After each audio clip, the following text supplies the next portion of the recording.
ইমাৰ্জেন্স of independent states অৰ্থাৎ স্বাধীন ৰাজ্যৰ আবিৰ্ভাৱ বা সম্বন্ধে আমি আলোচনা কৰিম। ইয়াতে আমি মোগল সাম্ৰাজ্যৰ পতনৰ পিছত কেনেকৈ ভাৰতত, বিশেষকৈ দক্ষিণ ভাৰতত কেনেকৈ স্বাধীন ৰাজ্যৰ আবিৰ্ভাৱ হৈছিলে, তাৰপিছতে তাত দুখন মূলতঃ মহীশূৰ আৰু আমি হায়দৰাবাদৰ কথা আলোচনা কৰিব পাৰিম। আৰু লগতে আমাৰ মূল উদ্দেশ্য আছে পঞ্জাৱ এখন কেনেকৈ ৰিলিজিয়াছ ছিষ্টেমৰ পৰা কেনেকৈ এখন শাসন ভাৰতলৈ আহিব পৰা ৰাজ্যলৈ পৰিৱৰ্তন হ'ল, আৰু মহীশূৰ আৰু হায়দৰাবাদৰ মাজত তেওঁলোকৰ প্ৰশাসনীয় হওক বা অন্যান্য ক্ষেত্ৰত যিবিলাক পাৰ্থক্য সেইবিলাক আমি জানিবলৈ পাৰিম। ইয়াতে কথা হ'ল কি, ব্ৰিটিছ যিয়ে হওক মোগলৰ প্ৰভাৱ আছিলে দুইটা অঞ্চলৰে, মহীশূৰে হওক বা পঞ্জাৱেই হওক বা আমি হায়দৰাবাদৰে কথা কওঁ, চবতে মোগলৰ প্ৰভাৱ আছিলে। আৰু মোগলে বিভিন্ন সময়ত বিভিন্ন ধৰণে প্ৰভাৱান্বিত কৰিছিল আৰু তেওঁলোকক ব্যতিব্যস্ত কৰি তুলিছিল। আৰু সেই ঠিক তেনেকৈ সময়তে 18শ শতিকাত বিভিন্ন ধৰণৰ সৰু সৰু গোট একত্ৰিত হৈ আৰু কিছুমান ডাঙৰ গোটো একত্ৰিত হৈ পেলাই শাসনভাৰ ল'বলৈ আৰম্ভ কৰিলে। আৰু তাৰ ফলশ্ৰুতিত আমি মহীশূৰ আৰু হায়দৰাবাদ আৰু পঞ্জাৱৰ কথা আমি আলোচনা কৰিব পাৰিম আৰু জানিব পাৰিম এই অধ্যায়টিৰ পৰা। এই অধ্যায়টিও হ'ল আমাৰ ইমাৰ্জেন্স অফ দ্য ইণ্ডিপেণ্ডেণ্ট ষ্টেটছ অৰ্থাৎ স্বাধীন ৰাষ্ট্ৰৰ আবিৰ্ভাৱ। তো ইয়াতে আমি এতিয়া আৰম্ভণিতে আমি ক'ব পাৰোঁ যে মহীশূৰ হওক বা হায়দৰাবাদেই হওক বা পঞ্জাৱেই হওক, তো তেওঁলোকৰ কেনেধৰণে এই শাসনত আহিছিল। তাত মূলতঃ মিলিটাৰী শাসন বা তাত প্ৰশাসনীয় শাসন, আৰু লগতে তাতে আৰু এটা বস্তু আছিলে যে তেওঁলোকে বিভিন্ন কৌশল অৱলম্বন কৰি শাসনভাৰ কৰিব পাৰিছিল। তাৰ মূলতে আছিল তিনিটা ব্যৱস্থা। এটা হ'ল ছাকচেছনৰ জৰিয়তে, আনটো হৈছে নিউ ষ্টেটছ আৰু আনটো হৈছে ইণ্ডিপেণ্ডেণ্ট ষ্টেটছ। ছাকচেছন বিভিন্ন ৰজাক পৰাজিত কৰি তেনেকৈ আৰম্ভ হৈছিলে। আৰু তাৰপিছতে ইণ্ডিপেণ্ডেণ্ট ষ্টেট কিছুমান বিদ্ৰোহ হৈছিলে, আৰু এই বিদ্ৰোহবিলাক মূলতঃ কিহৰ ওপৰত হৈছিলে? বিদ্ৰোহবিলাক মূলতঃ হৈছিলে আমাৰ কৃষক বিদ্ৰোহ, আৰু কৃষক বিদ্ৰোহৰ ফলত তাৰ কিছুমান লিডাৰৰ সৃষ্টি হৈছিল আৰু তেওঁলোকে শাসনভাৰ ল'বলৈ সক্ষম হৈছিলে। আৰু তাৰপিছতে আনটো হৈছিলে ইণ্ডিপেণ্ডেণ্ট ষ্টেটছ। আৰু ইণ্ডিপেণ্ডেণ্ট ষ্টেট বুলি কোৱাৰ লগে লগে আমি ইণ্ডিপেণ্ডেণ্ট ষ্টেটছৰ আমি মূলতঃ হায়দৰাবাদ আৰু মহীশূৰৰ কথা আমি আলোচনা কৰিম। এই তিনিটা কেটেগৰী আছিলে, আৰু এই তিনিটা কেটেগৰীৰ ভিতৰত আমি তৃতীয় কেটেগৰীটোত আমি আলোচনা কৰিম, আৰু সেইটো হৈছে হায়দৰাবাদ আৰু মহীশূৰৰ কথা। তো মহীশূৰৰ কথা আমি ক'বলৈ যাওঁতে, মহীশূৰৰ ৰজাই তাত শাসনভাৰ লৈছিলে। আৰু ইফালে আমি হায়দৰাবাদৰ কথাটো আমি ক'ব যাম, যেতিয়া হায়দৰাবাদে তেওঁলোকে মোগল সাম্ৰাজ্যৰ দুৰ্বল অৱস্থাৰ স্থিতি বুজি তেওঁলোকে শাসনভাৰ ল'বলৈ সক্ষম হৈছিল। আৰু ৱদিয়াৰ ৰজাক দমন কৰি বা শাসন কৰি মহীশূৰৰ ৰজা হৈছিলে। মহীশূৰৰ ৰজাৰ কথা আমি ক'বলৈ গ'লে টিপু চুলতান আৰু হায়দৰ আলীৰ আমি কথা ক'ব লাগিব। তো তেওঁলোকে মুখ্য ভূমিকা পালন কৰিছিল, আৰু তেওঁলোকে দক্ষিণ ভাৰতৰ এক প্ৰকাৰ যথেষ্ট শক্তিশালী শাসনকৰ্তা আছিল। বিভিন্ন ধৰণে শাসন কৰিবলৈ সক্ষম হৈছিল। তেওঁলোকৰ শাসনকালত তেওঁলোকে ৰাজ্য বিস্তাৰ কৰিবলৈ সক্ষম হৈছিল। টিপু চুলতানে হওক বা হায়দৰ আলীৰ কথাই কওঁ আমি, যে তেওঁলোকৰ যথেষ্ট শক্তিশালী আছিল, আৰু মোগল সাম্ৰাজ্যৰ দুৰ্বলতাৰ সেই সময়ত সুযোগ পাইছিল তেওঁলোকে। লগতে তেওঁলোকৰ স্থানীয় ৰজাক তেওঁলোকে দুৰ্বল স্থিতি বুজি শাসনভাৰ হাতত ল'বলৈ সক্ষম হৈছিল, আৰু একচ্ছত্ৰী সাম্ৰাজ্যৰ অধিকাৰী হিচাপে পৰিগণিত হ'বলৈ সক্ষম হৈছিল। টিপু চুলতানে বিভিন্ন ধৰণে শাসন কৰিবলৈ সক্ষম হৈছিল। তেওঁৰ সাম্ৰাজ্য বিস্তাৰ কৰিবলৈ সক্ষম হৈছিল বিভিন্ন কৌশল, আৰু মূলতঃ তেওঁৰ আটাইতকৈ শক্তিশালী ব্যৱস্থাই আছিল মিলিটাৰী ব্যৱস্থাটো, মেজৰ মিলিটাৰী পাৱাৰ। তেওঁলোকে মিলিটাৰী পাৱাৰ গতাবলৈ সক্ষম হৈছিল। তেওঁলোকৰ নীতিৰ কাৰণে, তেওঁলোকৰ পলিচিৰ কাৰণে তেওঁলোকে বিভিন্ন কৌশল অৱলম্বন কৰি বিভিন্ন ধৰণে ট্ৰেইনিং দি তেওঁলোকে এটা শক্তিশালী মিলিটাৰী পাৱাৰ সৃষ্টি কৰিবলৈ সক্ষম হৈছিল। কাৰণ তেওঁলোকৰ প্ৰতিদ্বন্দ্বী আছিল মাৰাঠাসকল, তেওঁলোকক বা ব্ৰিটিছসকলো তেওঁলোকৰ প্ৰতিদ্বন্দ্বী আছিল, গতিকে তেওঁলোকক প্ৰতিহত কৰিবলৈ এক শক্তিশালী এই মিলিটাৰী ব্যৱস্থাৰ প্ৰয়োজন আছিল আৰু সেই প্ৰয়োজন সাপেক্ষে তেওঁলোকে বিশেষকৈ টিপু চুলতানে তেওঁৰ মিলিটাৰী শক্তি একত্ৰিত কৰিব পাৰিছিল, সক্ষম কৰিব পাৰিছিল, কাৰ্যকৰী কৰিব পাৰিছিল আৰু এটা শক্তিশালী গোটত বা ইউনিটত প্ৰতিষ্ঠিত কৰিবলৈ সক্ষম হৈছিল আৰু তাৰ যোগেদি তেওঁলোকে শাসনভাৰ বা ৰাজ্যৰ সম্প্ৰসাৰণ বা বিস্তাৰ কৰিবলৈ সক্ষম হৈছিল। তো বিভিন্ন ধৰণে তেওঁলোকৰ কৌশল, তেওঁলোকৰ নীতি আদৰ্শ আগত লৈ এই মিলিটাৰী পাৱাৰটোৱে তেওঁলোকৰ সফলতাৰ মূল চাবিকাঠি আছিল আৰু তেওঁলোকে আনকি ব্ৰিটিছকো পৰাভূত কৰিবলৈ সক্ষম হৈছিল আৰু 1769 চনত মাদ্ৰাছৰ পৰা তেওঁলোকে বাধ্য কৰাইছিল এখন চুক্তি কৰাবলৈ আৰু সেইটোৱে আছিল টিপু চুলতানৰ এটা ডাঙৰ সফলতা। তেওঁ ব্ৰিটিছক পৰাভূত কৰিবলৈ সক্ষম হৈছিল 1769 চনৰ এখন যুদ্ধত আৰু তাৰ যোগেদি তেওঁ তাত স্বাধীন চুক্তি কৰিবলৈ বাধ্য কৰাইছিল। এইখিনি হ'ল আমাৰ ৰাইজ অফ মাইচুৰ, মাইচুৰৰ উত্থান সম্বন্ধে আমি জানিব পাৰিলোঁ, কেনেকৈ তেওঁলোকৰ উত্থান হ'ল, কেনেকৈ পৰাভূত কৰিবলৈ ৱাডিয়াৰ ডাইনেষ্টি ৰজাক পৰাভূত কৰি হাইদৰ আলী তাৰপিছত টিপু চুলতানে তাৰ মহীশূৰত ৰজা হ'বলৈ সক্ষম হৈছিল, ৰাজ্য শাসন কৰিবলৈ সক্ষম হৈছিল আৰু তেওঁ নিজেই প্ৰাইম মিনিষ্টাৰ হিচাপে কাৰ্য কৰিছিল, তেওঁ শাসনভাৰ লৈছিল, তেওঁ একচ্ছত্ৰীভাৱে তেওঁলোকৰ পাৱাৰ ক্ষমতা ব্যৱহাৰ কৰিছিল আৰু তাৰ ফলত ব্ৰিটিছক তেওঁ আনকি দমন কৰিবলৈও কিছু পৰ্যায়ে তেওঁৰ নিজৰ অঞ্চলত সক্ষম হৈছিল আৰু তেনেকৈ আমি মাৰাঠা আমি মহীশূৰৰ উত্থান সম্বন্ধে আমি জানিব পাৰিম।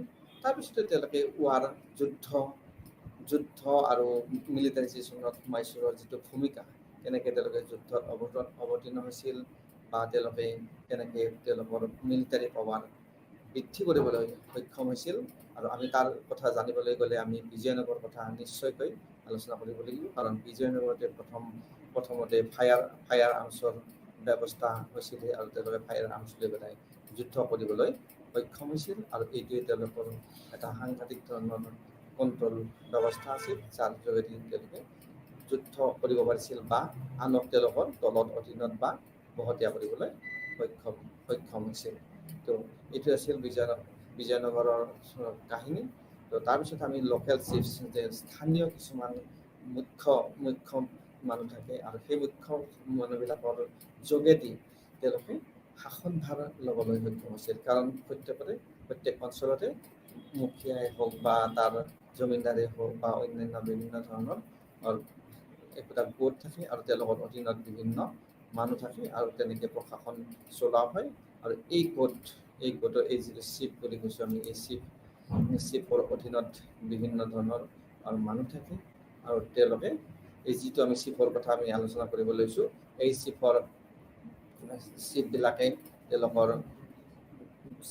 তেওঁলোকৰ এটা জংঘলত বাস কৰা মানুহৰ পৰা আহি পেলাই মিলিটাৰী শাসনলৈকে আহিবলৈ সক্ষম হৈছিল আৰু তেওঁলোকে কণ্ট্ৰল কৰিছিল ৰেভিনিউ ব্যৱস্থা, লগতে তাত তেওঁলোকে খাজনা লাভ কৰিছিল আৰু আন এটা ব্যৱস্থা আছিল যে তেওঁলোকৰ মন্দিৰৰ যিবিলাক প্ৰিষ্টবিলাকৰ পুৰোহিতবিলাকৰ তেওঁলোকে সমৰ্থন লাভ কৰিবলৈ সক্ষম হৈছিল আৰু তাৰ যোগেদি তেওঁলোকে একোটা বিশেষ ক্ষমতাশালী গোটলৈ উপনীত হৈছিল আৰু এই গোটবিলাকে ৰজাক বিভিন্ন সময়ত সহায় কৰিবলৈ সক্ষম হৈছিল আৰু এই গোটবিলাকৰ পৰাই গৈ পেলাই কালক্ৰমত এটা শক্তিশালী গোটৰ সৃষ্টি হ'ল আৰু সেই শক্তিশালী গোটেই গৈ পেলাই শাসন কৰিবলৈ সক্ষম হৈছিল। তো আমি জানিব পাৰিলোঁ লোকেল চিফবিলাকক আমাৰ কলিগৰ বুলি কোৱা হয়। তাৰপিছত আমি আহিম যে 1800 শতিকাত কেনেধৰণে তেওঁলোকে তেওঁলোকৰ ক্ষমতাৰ বিস্তাৰ কৰিছিল। তেওঁলোকে বিভিন্ন সময়ত 1704 চনত 1672 চনৰ পৰা 1704 চনলৈকে চিকদেৱৰ ৰাজাই ৱাডিয়াৰৰ ৰজা আছিল আৰু তেওঁৰ মিলিটাৰী সম্প্ৰসাৰণৰ কাৰণে, মিলিটাৰী ব্যৱস্থাৰ প্ৰচলনৰ কাৰণে তেওঁক ৰেভিনিউৰ প্ৰয়োজন হৈছিল আৰু আমি এইটো কথা আটাই জানো যে শাসন কৰিবলৈ বা ৰাজ্য চলাবলৈ অৰ্থৰ প্ৰয়োজন আৰু এই অৰ্থ ক'ৰ পৰা আহিব। আৰু সেই সময়ত আমি যদি 18শ শতিকাৰ কথা ক'ব যাওঁ তেতিয়াহ'লে অৰ্থ আছিল মূলতঃ কৃষিৰ ওপৰত ভিত্তি কৰি আৰু ব্যৱসায় বাণিজ্যৰ ওপৰত পোৱা কৰ কাটল সেয়ে তেওঁলোকৰ মূল উপাৰ্জনৰ উৎস আছিল। আৰু তেওঁলোকে এই ৰজাই ৰেভিনিউ কালেকশ্যনৰ কাৰণে তেওঁৰ যিটো মাটি বা এইবিলাক তেওঁলোকে কৃষি কাৰ্যত নিয়োজিত কৰিছিল আৰু যিবিলাক সৈন্য আছিল বা সৈন্য সম্পন্ন আছিল তেওঁলোকৰ পৰা খাজনা তেওঁলোকে লোৱা নাছিল। আৰু ক্ৰমান্বয়ে গৈ তাৰপিছত হাইদৰ আলী আহিলে। হাইদৰ আলীৰ দিনত বিভিন্ন ধৰণৰ গোট বা ব্যৱস্থাই শাসন ভাৰত তেওঁলোকক বিলম্ব কৰিবলৈ যত্ন কৰিছিল আৰু তাৰ ফলশ্ৰুতিত তেওঁ এম্বিচিয়াছ ৱাৰিয়াৰ্ছ যিবিলাক আছিলে যে এই এম্বিচিয়াছ ৱাৰিয়াৰ্ছবিলাকক তেওঁলোকে টেক্স ফ্ৰী কৰি দিছিল তেওঁলোকে। আৰু এই ৱাৰিয়াৰবিলাকে যুদ্ধ ক্ষেত্ৰত তেওঁক সহায় কৰিছিল। লাৰ্জ যিটো টেৰিটৰী তেওঁৰ এটা ডাঙৰ এটা অঞ্চল শাসন কৰিবলৈ সক্ষম হৈছিল। আৰু এই ডাঙৰ অঞ্চলত শাসন কৰি থকা সময়তে হাইদৰ আলী তেওঁলোকক দমন কৰিবলৈ যত্ন কৰিছিল। আৰু তাত কি কৰিছিল তেওঁ টেক্স ব্যৱস্থা প্ৰৱৰ্তন কৰিছিল আৰু এই মাটিবিলাক অকশ্যন হিচাপেও দিছিল। অকশ্যনত দিছিল আৰু অকশ্যনত তাৰ পৰা কিন্তু তেওঁ খাজনা সংগ্ৰহ কৰিছিল। তাৰপিছত তেওঁলোকৰ যেতিয়া ক্ষমতাৰ উত্থান হ'বলৈ ধৰিলে এই গ্ৰুপবিলাকে, তাৰপিছতে টিপু চুলতান আহিল। টিপু চুলতানে কিন্তু তেওঁলোকক তাৰ পৰা উচ্ছেদ কৰিলে আৰু সেই মাটিবিলাক তেওঁলোকে প্ৰাইভেট পাৰ্টিক বা ব্যক্তিগত খণ্ডলৈ বা ব্যক্তিগত মানুহক তেওঁ খাজনা লৈ পেলাই দিবলৈ ব্যৱস্থা কৰিলে।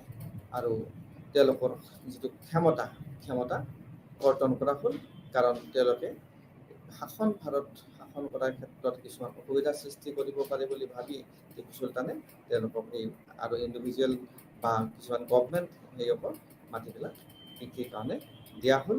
আৰু তেনেকেই কৃষি ব্যৱস্থা চলি থাকিল আৰু তেওঁলোকে তেওঁলোকৰ খাজনা লাভ কৰিবলৈ সক্ষম হ'ল। তাৰপিছতে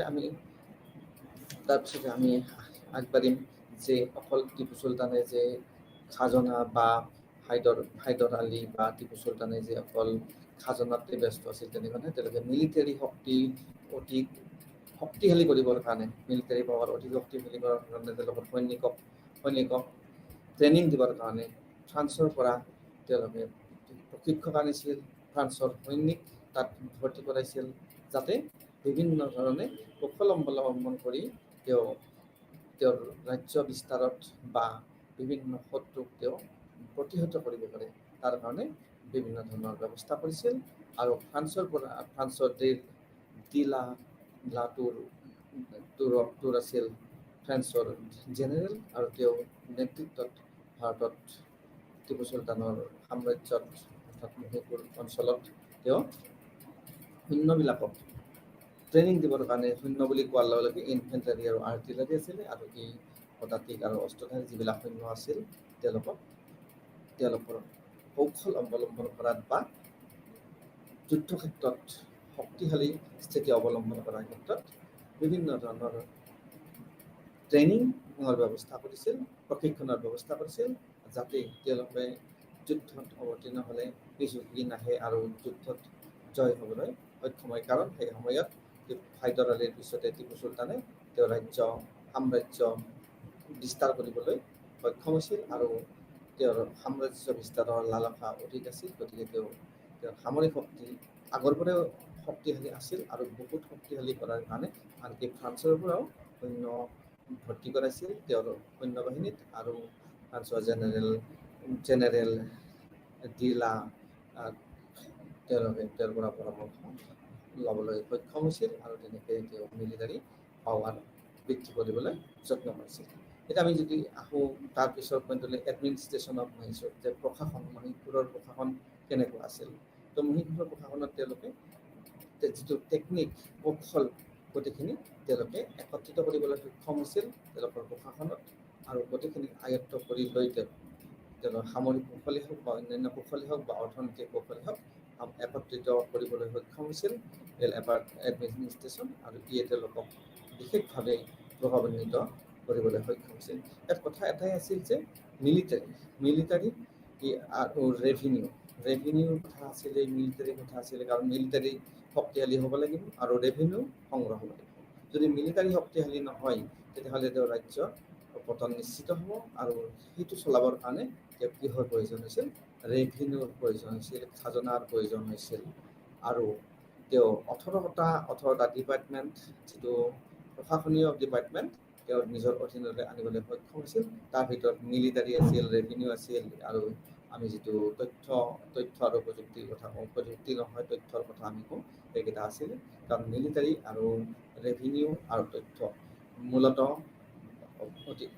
আগৰ দিনত ৰজাৰ অতিকৈ প্ৰয়োজনীয় বিভাগ আছিল।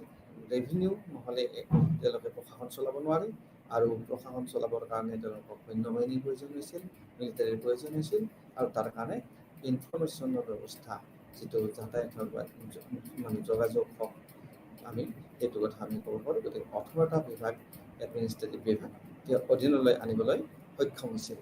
ইয়াত এটাই কথা আছে, যিবিলাকে ফাইনেন্সিয়েল ফ্ৰড কৰিছিল তেওঁলোকে পানিছমেণ্টৰ সন্মুখীন হ'বলগীয়া হৈছিল, কাৰণ বিত্ত অতি গুৰুত্বপূৰ্ণ বিভাগ আছিল, আৰু বিত্তই হৈছে মূল চালিকা শক্তি, যিয়ে এখন ৰাজ্য সুন্দৰভাৱে চলাব পাৰে। তাৰ কাৰণে তেওঁলোকক বিত্তৰ প্ৰয়োজন হৈছিল, আৰু যিবিলাকে ফাইনেন্সিয়েল এনালিচিছ কৰিছিলে বা ফ্ৰড কৰিছিলে, আৰু সেই কেছত তেওঁলোকক পানিছমেণ্টৰ ব্যৱস্থা কৰা হৈছিল, শাস্তিৰ ব্যৱস্থা কৰা হৈছিল, বা তাক তেওঁৰ প্ৰশাসনীয় সেয়াৰ পৰা তেওঁক বাহিৰ কৰি দিয়া হৈছিল। এতিয়া আমি এডমিনিষ্ট্ৰেশ্যন অফ মাইচৰৰ পিছত আমি ফাইনেন্সিয়েল ৰিচোৰ্চেছ অফ মাইচৰ আহিম, যে তেওঁলোকে ফাইনেন্সিয়েল ৰিচোৰ্চ, যিটো বিত্তীয় সম্পদ, সেইটো ক'ৰ পৰা আহৰণ কৰিব? বিত্তীয় সম্পদ অবিহনে কোনো ধৰণে প্ৰশাসনীয় ব্যৱস্থা আমি ইতিমধ্যে কৈছোঁ যে চলিব নোৱাৰে। এতিয়া বিত্ত লাগিবই, আৰু বিত্তীয় এই যি ৰিচোৰ্চ, এইটো সম্পদ মূলধনৰ, এইটো ক'ৰ পৰা আহিব? এইটো সম্পদ আহিবৰ কাৰণে বিভিন্ন ধৰণৰ ব্যৱস্থাৰ প্ৰয়োজন, আৰু তাতে ৰেভিনিউ কালেকশ্যন কৰিব লাগিব। ৰেভিনিউ কেনেকৈ কালেকশ্যন কৰিব? ফ্ৰম লেণ্ড, মাটিৰ পৰা ৰেভিনিউ ল'বৰ কাৰণে কি কৰিব লাগিব? মাটিৰ পৰা ৰেভিনিউ কৰিবৰ কাৰণে মাটিবিলাক বিভিন্ন ধৰণত ক্লাছিফাই কৰা হৈছিল, শ্ৰেণীবিভাগ কৰা হৈছিল। মাটিৰ বহুতকেইটা শ্ৰেণীবিভাগ আছিলে, তাৰে ভিতৰতে ইজাৰা বুলি এটা আছে, হিচা বুলি আছে, ৱাটাৰ লেণ্ড আছে, আৰু এটা আছে ড্ৰাই লেণ্ড। ইজাৰা বুলি ক'লে তাত ৰেণ্ট ফিক্স থাকে ইজাৰাত। তাৰপিছতে ইজাৰাত শ্বেয়াৰৰ প্ৰডাকশ্যনটো শ্বেয়াৰ হয়। তাৰপিছতে যিটো ৱাটাৰ লেণ্ড, সেইটোত এটা পৰ্চন দিব লাগে, আৰু যিটো ড্ৰাই হয় তাত টকা দিব লাগে। তো এই মাটিবিলাক বিভিন্ন ধৰণে ক্লাছিফিকেশ্যন কৰা হৈছিলে, য'ত নেকি তাৰ পৰা তেওঁলোকে খাজনা সংগ্ৰহ কৰিব পাৰিছিলে বিভিন্ন ধৰণে। এটা ব্যৱস্থাত ৰেণ্টটো খাজনা মানে ফিক্স আছিলে, আনটো এটা শ্বেয়াৰিং হৈছিলে তাৰ প্ৰডাকশ্যন, আনটোত এটা পৰ্চন দিব লাগিছিলে, আৰু আনটোত তেওঁলোকে ডাইৰেক্টলি সেই মাটি ব্যৱহাৰ কৰাৰ কাৰণে তাৰ পৰা টকা দিব লাগিছিল। অৰ্থাৎ মাটিবিলাক মূলতঃ 4টা ভাগত বিভক্ত কৰা হৈছিল। এটা ইজাৰা বুলি কওঁ আমি, এটা হিজা বুলি কওঁ, আৰু এটা ৱাটাৰ লেণ্ড, আৰু আনটো হৈছে আমাৰ ড্ৰাই লেণ্ড। তো এই 4টা ভাগৰ পৰা বিভিন্ন ধৰণে তাৰ মাটিৰ গুণমান তাৰ উৎপাদনৰ কেপাচিটি মানে সক্ষমতা ওপৰত নিৰ্ভৰ কৰি তাৰ যিটো খাজনা ৰেণ্ট বা তাৰ ব্যৱস্থা সেইটো কৰা হৈছিলে। কোনোবাটোত শ্বেয়াৰিং কৰা হৈছিলে, কোনোবাটোত ফিক্স ৰেট দিব লাগিছিল, যে যিমান টকা দিব লাগে সিমান টকা দিব লাগিছিল, কোনোবাত শ্বেয়াৰিং যে 40% দিব লাগিব, কোনোবাটোত এটা পৰ্চন দিব লাগিব, এটা ডাইৰেক্টলি তাত দিব লাগিব কি মানি, যিটো আমাৰ ড্ৰাই লেণ্ড বুলি কোৱা হয়, সেইটোত মানি অৰ্থাৎ টকা দিব লাগিব।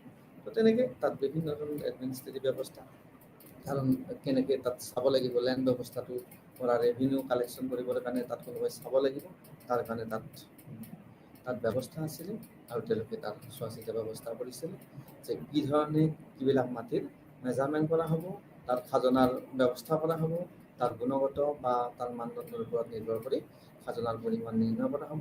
ঠিক তেনেকৈ খাজনা নিৰ্ণয় কৰা হৈছিলে, আৰু সেই খাজনাৰ ওপৰত ভিত্তি কৰি তেওঁলোকে প্ৰশাসনীয় ব্যৱস্থা হওক বা মিলিটাৰী ব্যৱস্থাই হওক চলাবলৈ সক্ষম হৈছিল, কাৰণ তেওঁৰ মিলিটাৰী বুলি অথৰিটিটো খুব এটা ষ্ট্ৰং আছিলে, আৰু তাত নিশ্চয়কৈ অৰ্থৰ প্ৰয়োজন হৈছিলে, আৰু এই অৰ্থ মূলতঃ এইবিলাক চ'ৰ্চৰ পৰা খাজনাৰ পৰাই দিবলৈ, মাটিৰ খাজনাৰ পৰাই তাত ব্যৱস্থা কৰা হৈছে, যাতে সুচাৰুৰূপে চলিব পাৰে।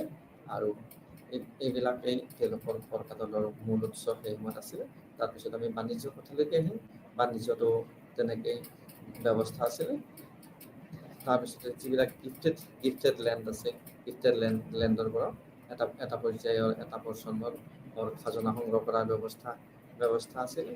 আৰু ইয়াত যিহেতু জাগিতাৰ ছিষ্টেম আছিলে, তো জাগিতাৰ ছিষ্টেমত কি হয়, মাটিবিলাক বংশানুক্ৰমে এটা বংশৰ পৰা এটা বংশলৈ মানে মাটিবিলাক স্থানান্তৰ হৈছিল। কিন্তু অন্য যিটো ইয়াতে ব্যৱস্থা আমি দেখিছোঁ, কিছুমান ব্যৱস্থা আছে, তাত মাটিবিলাক যদি ৰজা বা তাৰ অন্যান্য প্ৰশাসনীয় ব্যৱস্থাই সন্তুষ্ট নহয়, তেতিয়াহ'লে মাটি বেলেগক, যেনেকৈ আমি অপচনৰ কথা কৈছোঁ, বা তাত প্ৰাইভেট পাৰ্টিক মাটি দিয়া হৈছে তাৰ খাজনাৰ বিনিময়ত, টিপু চুলতানৰ দিনত আৰু হায়দৰ আলীৰ দিনত। ঠিক তেনেকৈ ইয়াত কিন্তু খাজনা, এইটো মাটি কিন্তু পৰ্যায়ক্ৰমে এটা বংশৰ পৰা, যিহেতু এই জাগিতাৰ ছিষ্টেম, তো ইয়াত ফেমিলিলৈকে ট্ৰেন্সফাৰ হয়। আৰু ইয়াত খেতি কাৰ্য কৰিবৰ কাৰণে ইৰিগেশ্যনৰ ব্যৱস্থা বা ৰেণ্ট ফ্ৰম তেওঁলোকৰ যিটো মাটি আছিলে তাৰ পৰা তেওঁলোকক লোন দিয়াৰ ব্যৱস্থা কৰা হৈছিল, যাতে তেওঁলোকে কৃষি কাৰ্য কৰিব পাৰে আৰু উৎপাদন কৰিব পাৰে। আৰু এই উৎপাদনৰ যোগেদি বিভিন্ন ধৰণৰ তেওঁলোকৰ অৰ্থনৈতিক ব্যৱস্থা উন্নীত কৰিব পাৰে, যাতে তেওঁলোকৰ সন্তুষ্টি বাহাল ৰাখিব পাৰে। কাৰণ কৃষকক যদি তেওঁলোকৰ সন্তুষ্টিৰ পৰা বিৰত কৰা হয়, তেওঁলোকক আঁতৰ কৰা হয়, তেওঁলোকে নিশ্চয়কৈ অসুবিধাৰ সন্মুখীন হ'ব আৰু ৰজা বিপদত পৰিব। আৰু সেইকাৰণে তেওঁলোকক কিছু পৰিমাণে হ'লেও সকাহ দিবৰ কাৰণে তেওঁ ব্যৱস্থা কৰিব লাগিছিল। আৰু মূল উদ্দেশ্যটো হৈছে, যদি উৎপাদন অধিক হয়, তেতিয়া ডেফিনেটলি সেই ৰাজ্যৰে লাভ হ'ব, কাৰণ ৰজাৰ ৰাজকোষ বা ৰাজভঁৰাল টনকিয়াল হ'ব। কাৰণ তেওঁলোকৰ যুদ্ধ বিগ্ৰহ বা অন্যান্য কাৰ্যৰ কাৰণে বিভিন্ন ধৰণে ধনৰ প্ৰয়োজন হয়। আমি জানো আদিতে এটা সময়ত বিনিময় প্ৰথাৰ ব্যৱস্থা আছিল, তাৰপিছত ক্ৰমান্বয়ে মুদ্ৰা, যিটো আমাৰ সোণ ৰূপৰ মুদ্ৰা বা তামৰ মুদ্ৰা প্ৰচলন হ'ল, তাৰপিছত আমাৰ কাগজ মুদ্ৰা প্ৰথা আহিল। কিন্তু সেইখিনি সময়ত মূলতঃ বেছিকৈ এইবিলাক মুদ্ৰা মানে মেটেলিক কইন্সবিলাকে বেছি প্ৰচলন আছিল। আৰু সেইটো যাৰ হাতত বেছিকৈ থাকিব বা যিয়ে অধিক তেওঁলোকৰ ৰাজভাৰত ৰাখিব, তেওঁলোকে শক্তিশালী অৱস্থাত উপনীত হ'ব। আৰু সেই শক্তিশালী অৱস্থাই তেওঁলোক যুদ্ধ বিগ্ৰহ বা সামৰিক বাহিনী প্ৰশিক্ষণেই হওক বা সবলীকৰণেই হওক বা তেওঁলোকক দিবলগীয়া মজুৰিৰ পৰা আৰম্ভ কৰি সকলোবোৰ দিয়াত সুবিধা হ'ব। সেইকাৰণে তেওঁলোকৰ ৰাজপথত সদায় টনকিয়াল কৰি ৰাখিব পাৰে, যাতে তেওঁলোকে চহকী হৈ থাকিব পাৰে। আৰু সেইটোৰ ব্যৱস্থা কৰিবৰ কাৰণে এইবিলাক খাজনাৰ ব্যৱস্থা বিভিন্ন ধৰণে কৰা হয়। তাৰপিছতে আহিম ৰেভিনিউ ফ্ৰম ট্ৰেড, যিটো বাণিজ্যৰ পৰা কেনেকৈ তেওঁলোকে ৰেভিনিউ পাব পাৰে, যেনেকৈ তেওঁলোকৰ ৰাজহ পাব পাৰে। তো বাণিজ্যৰ পৰা ৰাজহ পাব পাৰে। মহীশূৰৰ এটা মাৰ্চেণ্ট যিবিলাক সদাগৰ আছিল, তেওঁলোকে এটা গুৰুত্বপূৰ্ণ ভূমিকা পালন কৰিছিল ব্যৱসায় বাণিজ্যৰ ক্ষেত্ৰত। আৰু তেওঁলোকে লিংক কৰিছিল ইনলেণ্ড হওক, এক্সটাৰ্নেল ট্ৰেড হওক বা ৰেভিনিউ ফাৰ্মিঙৰ ক্ষেত্ৰত হওক। তো ইনলেণ্ড বুলি কোৱাৰ লগে লগে যিটো ৰাস্তাৰ যিটো আমাৰ ব্যৱস্থা, তো ৰোড কানেক্টিভিটি, আগতো আৰু ৰেলৰ ব্যৱস্থা তেতিয়া নাছিলে। তো ৰেলৰ ব্যৱস্থা নাথাকিলে ৰেলৰ কথা ইনলেণ্ডত অকল আমি ৰোড কমিউনিকেশ্যন বা ৰাস্তাৰ ব্যৱস্থা আমি ক'ব পাৰোঁ। বা এক্সটাৰ্নেল ট্ৰেড, যিটো আমাৰ এক্সটাৰ্নেল ট্ৰেড বুলি ক'লে ৰাজ্যৰ বাহিৰত বা দেশৰ বাহিৰতো বিভিন্ন ধৰণৰ ব্যৱসায় বাণিজ্যৰ কথা আহিব। বা ৰেভিনিউ ফাৰ্মিঙৰ ক্ষেত্ৰত ৰেভিনিউৰ কথা আহিব। তো মহীশূৰত মাৰ্চেণ্টে ব্যৱসায় বাণিজ্যৰ ক্ষেত্ৰত, ট্ৰেডৰ ক্ষেত্ৰত য'ৰ পৰা ৰেভিনিউ আহে, বিভিন্ন ধৰণে ভূমিকা পালন কৰি আহিছিল। আৰু তেওঁলোকে প্ৰভাৱো বিস্তাৰ কৰিছিল, কাৰণ তেওঁলোকৰ চিফ বা মুখীয়া বা অন্যান্যসকলক সন্তুষ্ট কৰিবৰ কাৰণে বিভিন্ন ধৰণে কৌশল অৱলম্বন কৰিছিল, যাতে তেওঁলোকে মুনাফা অৰ্জন কৰিব পাৰে। আৰু এই আটাইতকৈ গুৰুত্বপূৰ্ণ কথাটো হ'ল কি, সেই সময়ত টিপু চুলতানৰ দিনত তো ব্যৱসায় বাণিজ্যৰ উন্নতিৰ কাৰণে ট্ৰেডাৰ্ছবিলাকক তেওঁলোকে ট্ৰেইনিং দিবৰ কাৰণে আছুপ বুলি অফিচিয়েলছৰ মানে সৃষ্টি কৰিছিল। আৰু যাতে তেওঁলোকৰ ব্যৱসায় বাণিজ্যৰ উন্নতি সাধন কৰিব পাৰি, তাৰ কাৰণে তেওঁলোকে ট্ৰেইনাৰৰ ব্যৱস্থা ৰাখিছিল। কাৰণ ব্যৱসায় বাণিজ্য যদি সম্প্ৰসাৰণ হয়, উন্নত হয়, তাৰ প্ৰডাকশ্যনবিলাক বিক্ৰী কৰিব পৰা যায়, তাৰ ফলত মুনাফা লাভ কৰিব পৰা যায়। আৰু গতিকে এইটো তেওঁৰ এটা বিজনেছ পলিচি আছিল। আৰু এই বিজনেছ পলিচিৰ যোগেদি মানে তেওঁ ৰাজহ সংগ্ৰহ কৰিব হৈছিল। আৰু সেই ৰাজহ সংগ্ৰহৰ মাধ্যমটোৱে হ'ল বাণিজ্য ট্ৰেডৰ যোগেদি তেওঁ বাণিজ্য কৰিব খুজিছিল। আৰু এই যে ৰেভিনিউ কালেকশ্যন কৰাৰ ক্ষেত্ৰত যিহেতু চৰকাৰীভাৱে তেওঁলোকে ব্যৱসায় বাণিজ্যৰ ক্ষেত্ৰত গুৰুত্ব আৰোপ কৰিছিল, তাত যদি কোনোবা মানুহে তেওঁলোকে ডিপজিট কিবা ৰাখিব বিচাৰিছিল বা প্ৰাইভেট পাৰ্টিয়ে তেওঁলোকে ডিপজিট ৰাখিব পাৰিছিল, অৰ্থাৎ তেওঁলোকৰ ধন যদি অত্যাধিক থাকিছিলে, কোনোবা ব্যক্তিগত মানুহ বা ব্যৱসায়ী হওক বা অন্য মানুহ হওক, তেওঁলোকৰ ৰজাৰ এই ব্যৱসায় বাণিজ্যৰ ক্ষেত্ৰত তেওঁলোকৰ ডিপজিট দিব পাৰিছিল আৰু একচেপ্ট কৰিছিল। আৰু এই ডিপজিটৰ বিনিময়ত তেওঁলোকক 35% অৰ্থাৎ 35% তাৰ মুনাফা এৰাউণ্ড সেইটো ফিক্স কৰা হৈছিল, মুনাফা তেওঁলোকে লাভ কৰিছিল। অৰ্থাৎ কোনোবাই যদি ইনভেষ্ট কৰিব বিচাৰিছিল তেওঁলোকে লাভান্বিত হৈছিল, কাৰণ তেওঁলোকক চৰকাৰী ফালৰ পৰা সুদ দিয়া হৈছিল, প্ৰফিট দিয়া হৈছিল। তো গতিকে প্ৰাইভেট ট্ৰেডাৰ্ছবিলাকে তাত পাৰ্টিচিপেট কৰিছিল আৰু প্ৰাইভেট ট্ৰেডাৰ্ছবিলাকক কমোডিটি অৰ্থাৎ বস্তুবিলাক, উৎপাদিত বস্তুবিলাক বিক্ৰী কৰিবলৈও তেওঁলোকে অথৰিটি দিছিল আৰু তেওঁলোকে তাৰ ফলত এটা আয় ইনকাম কৰিব পাৰিছিল। আৰু ৰজাৰ মানুহে তাত ৰেগুলাৰ ইনস্পেকশ্যনৰ এটা ব্যৱস্থা আছিল, যে ব্যৱস্থাটো ঠিকমতে চলি আছে নে নাই, তাত ট্ৰেইন আপ হৈছে নে নাই, তাত বাণিজ্য ঠিকমতে চলিছে নে নাই, তাৰ পৰা ৰেভিনিউ আহিছে নে নাই, তাত যদি কোনোবাই প্ৰাইভেট পাৰ্টিয়ে কিবা ডিপজিট দিছে সেই ডিপজিটৰ উচিতমতে তাৰ ৰিটাৰ্ণ দিয়া হৈছে নে নাই, বা এই যে প্ৰাইভেট পাৰ্টিবিলাকে মাৰ্চেণ্টছবিলাকে ব্যৱসায় বাণিজ্যত ইনভলভ হৈ আছে তেওঁলোকে তেওঁলোকৰ মুনাফা ঠিকমতে লাভ কৰিছে নে নাই, তাৰ কাৰণে অফিচিয়েলছ নিয়োগ কৰা হৈছিল আৰু তেওঁলোকে তাৰ চোৱা চিতাৰ ব্যৱস্থা কৰিছিল। তো আৰু এই তাত যিটো কাৰেঞ্চি, যাৰ মুদ্ৰা ব্যৱস্থাটো খুব ষ্ট্ৰিক্টলি মানে কঠোৰভাৱে ৰেগুলেট কৰা হৈছিল, নিয়ন্ত্ৰণ কৰা হৈছিল। কাৰণ মুদ্ৰাই আমি জানো যে মুদ্ৰা যদি তাত ঠিকমতে নিয়ন্ত্ৰণত নাথাকে হয়তো ৰাজভঁৰাল উদং হৈ যাব পাৰে। যেনেকৈ আমি আজি যদি এটা উদাহৰণ দিওঁ, আমি দেখিছোঁ আমাৰ একদম ওচৰ চুবুৰীয়া ৰাজ্য আজি শ্ৰীলংকাৰ অৱস্থা কি হৈছে।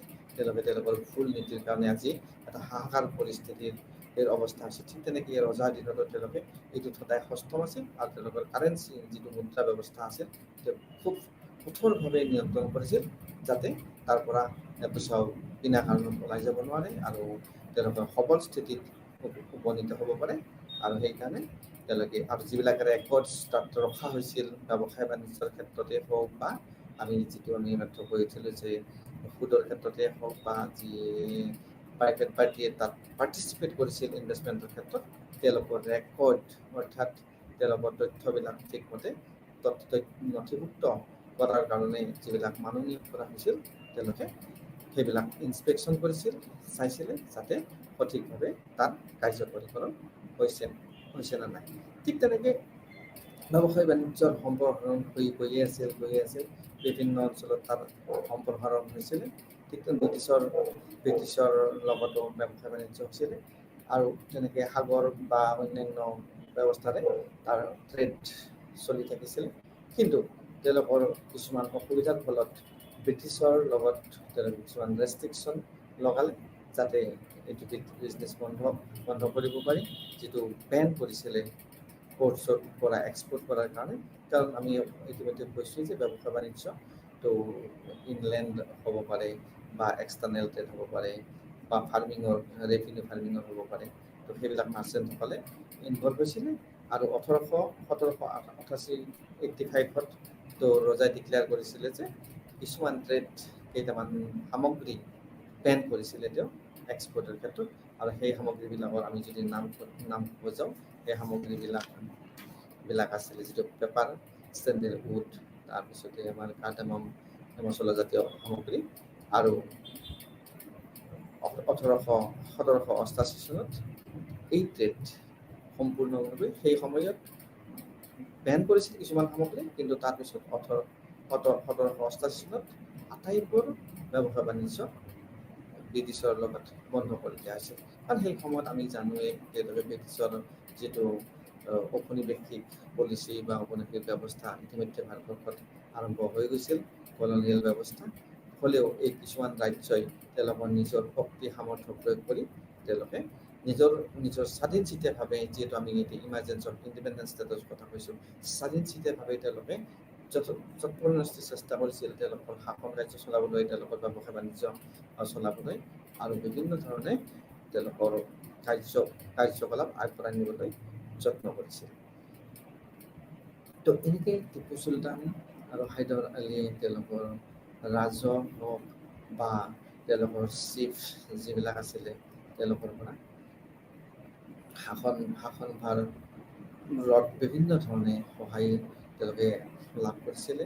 লগতে আমি আন এটা কথা ক'ব গৈছোঁ যে মিলিটাৰী ক্ষমতাৰ ক্ষেত্ৰত তেওঁলোকে অধিক শক্তিশালী আছিল আৰু মিলিটাৰী পাৱাৰৰ কাৰণে জনাজাত আছিল, যাৰ ফলত তেওঁলোকে এখন ইণ্ডিপেণ্ডেণ্ট ষ্টেট বা ৰাজ্য তেওঁলোকে স্থাপন কৰিবলৈ সক্ষম হৈছিল, তেওঁ ৰাজ্য বিস্তাৰ কৰিবলৈ সক্ষম হৈছিল আৰু আনকি বিভিন্ন সময়ত ব্ৰিটিছৰ লগত যুদ্ধ বিগ্ৰহত লিপ্ত হ'বলৈ সক্ষম হৈছিল। তেওঁলোকৰ সৈন্যবাহিনী যাতে অধিক সবল স্থিতিত উপনীত হ'ব পাৰে, অধিক শক্তিশালী হ'ব পাৰে, অতি কৌশলগতভাৱে তেওঁলোকে আগবাঢ়ি যাব পাৰে, তাৰ কাৰণে তেওঁলোকে ফ্ৰান্সৰ আনকি সৈন্য নিয়োগ কৰিছিল তেওঁলোকৰ সৈন্যবাহিনীত আৰু লগতে এই তেওঁলোকৰ নিজৰ স্থানীয় সৈন্যকো বিভিন্ন ধৰণে প্ৰশিক্ষণ দি তেওঁলোকে যুদ্ধ বিগ্ৰহত ব্যস্ত কৰিবৰ কাৰণে পৰিণত অৱস্থাত উপনীত কৰাবলৈ সক্ষম হৈছিল।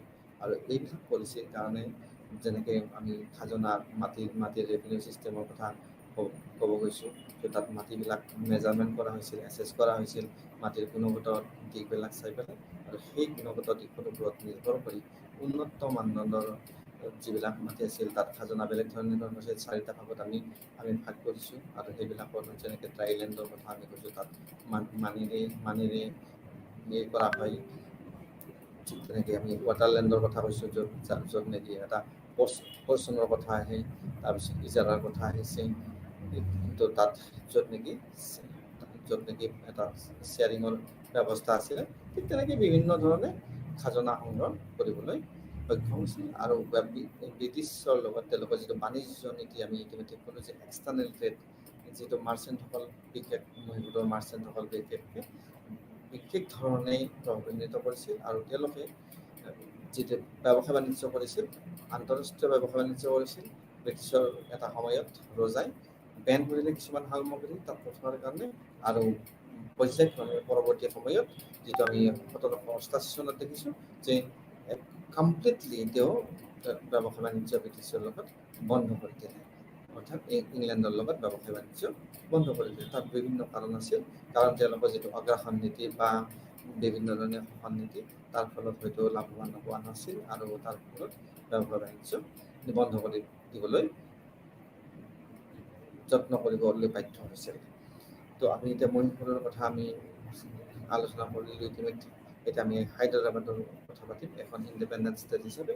তো হায়দৰাবাদৰ এখন ইণ্ডিপেণ্ডেণ্ট ষ্টেট আছিল আৰু তাত সেইখন মহীশূৰৰ যিবিলাক নীতি নিয়ম ফ'ল' কৰে তাৰ লগত কিন্তু তাত এটা ব্যতিক্ৰম আছিল আৰু ইয়াত মোগলৰ এটা বিশেষ প্ৰভাৱ আছিল।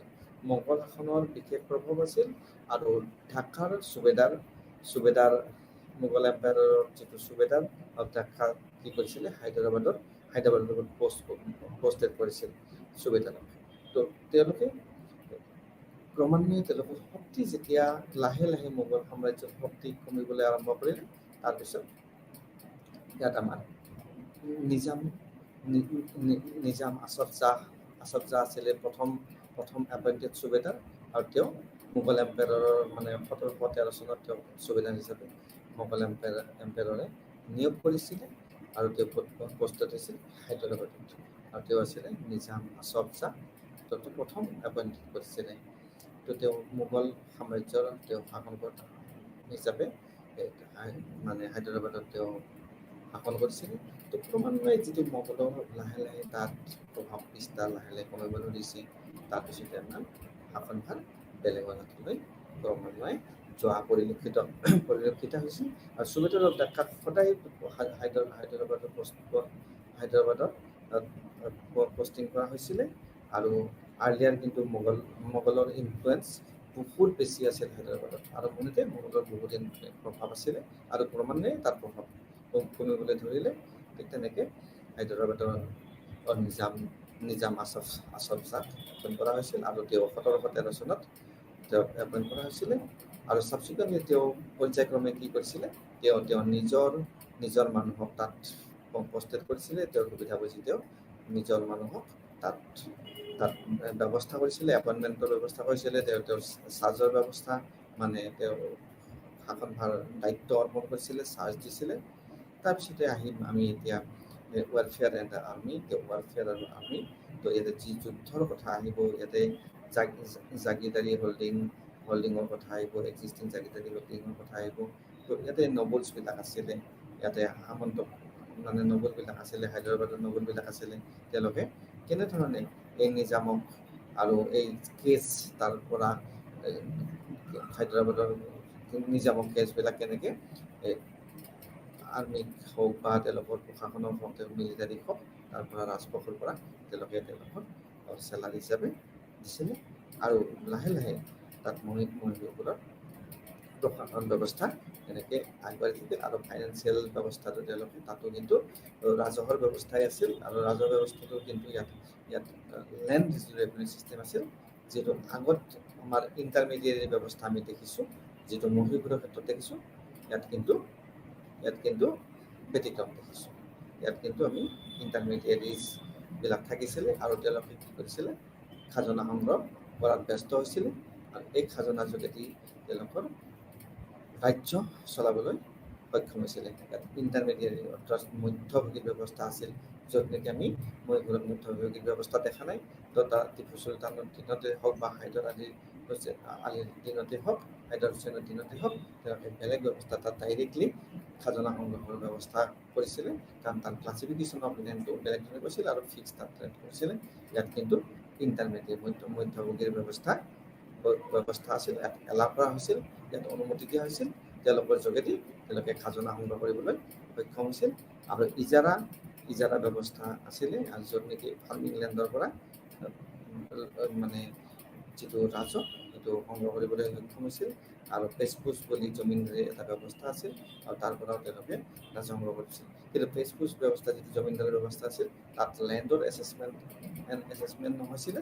তেওঁলোকে খাজনা দিব লাগিছিল, তেওঁলোকে নিজে এটা নিজাববীয়াকৈ এছেছমেণ্ট বা মূল্যায়ন কৰি পেলাই খাজনা দিব লাগিছিল। কিন্তু যিটো ফাৰ্মিং লেণ্ডৰ ক্ষেত্ৰত ৰেভিনিউ কথাটো আমি কৈছোঁ, যিটো ইজাৰাৰ কথা কৈছোঁ, তাত কিন্তু তেওঁলোকে তাত ৰেভিনিউ দিব লাগিছিলে আৰু তাত এছেছমেণ্টো হৈছিলে। আৰু এই ক্ষেত্ৰত যিটো আমি এনুৱেল ট্ৰিবিউট যিটো দিয়ে তেওঁলোকে জমিনদাৰবিলাকে, তাত কিন্তু তেওঁলোকে নিজাববীয়াকৈ এছেছমেণ্ট কৰিছিল, মূল্যায়ন কৰিছিল আৰু খাজনা ব্যৱস্থা কৰিছিল।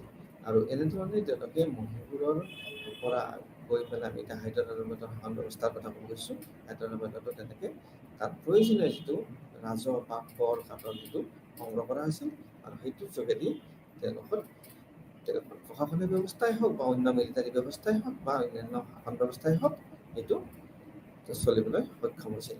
আৰু আমি এতিয়াই কৈছোঁ যে মোগলৰ যিটো লাহে লাহেতো মোগলৰ ক্ষমতা কমিবলৈ ধৰিছিলে, আৰু সেইটোৰে এটা প্ৰভাৱ আছিলে তেওঁলোকৰ হায়দৰাবাদ এখন উপযুক্ত বা উন্নত এখন ৰাজ্যলৈ উন্নীত হ'বৰ কাৰণে বা স্বাধীন ৰাষ্ট্ৰ বা ৰাজ্যলৈ উপনীত হ'বৰ কাৰণে তেওঁলোকে সামৰ্থৱান হৈছিল, কাৰণ তেওঁলোকৰ শক্তি বৃদ্ধি হৈছিল।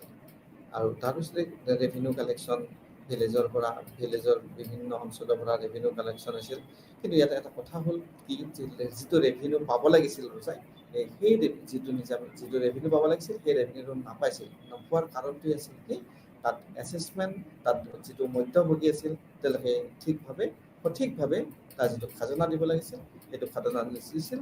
আৰু তাৰ ফলত তেওঁলোকৰ যিটো ৰেভিনিউ কালেকশ্যন সদায় কম আছিল। আৰু মহীশূৰৰ যিটো ব্যৱস্থা আছিল, ইয়াৰ ব্যৱস্থাটো কিছু পৰিমাণে দুৰ্বল হোৱাৰ কাৰণে তেওঁলোকৰ তুলনামূলকভাৱে তেওঁলোক যিমান শক্তিশালী আছিল, তেওঁলোক সিমান শক্তিশালী নাছিল। আৰু তেওঁলোকে যেনেধৰণে খাজনা সংগ্ৰহ কৰিবলৈ সক্ষম হৈছিল, তেওঁলোকে কিন্তু তেনেধৰণে খাজনা সংগ্ৰহ কৰিব নোৱাৰিছিল, কাৰণ তাত মধ্যভোগীৰ ব্যৱস্থা নাছিল। ইয়াত মধ্যভোগী যিটো ইণ্টাৰমিডিয়েট মধ্যভোগীৰ ব্যৱস্থা আছে। আৰু মধ্যভোগীসকলে বিভিন্ন সময়ত নিজে লাভান্বিত হোৱাৰ কাৰণে বা উপকৃত হোৱাৰ কাৰণে তেওঁলোকে নিজৰ কৌশল অৱলম্বন কৰিছিল। আৰু যিটো হাৰত তেওঁলোকে খাজনা সংগ্ৰহ কৰিব লাগে বা খাজনা তেওঁলোকে দিব লাগে, সেই হাৰত খাজনা নিদিয়ে।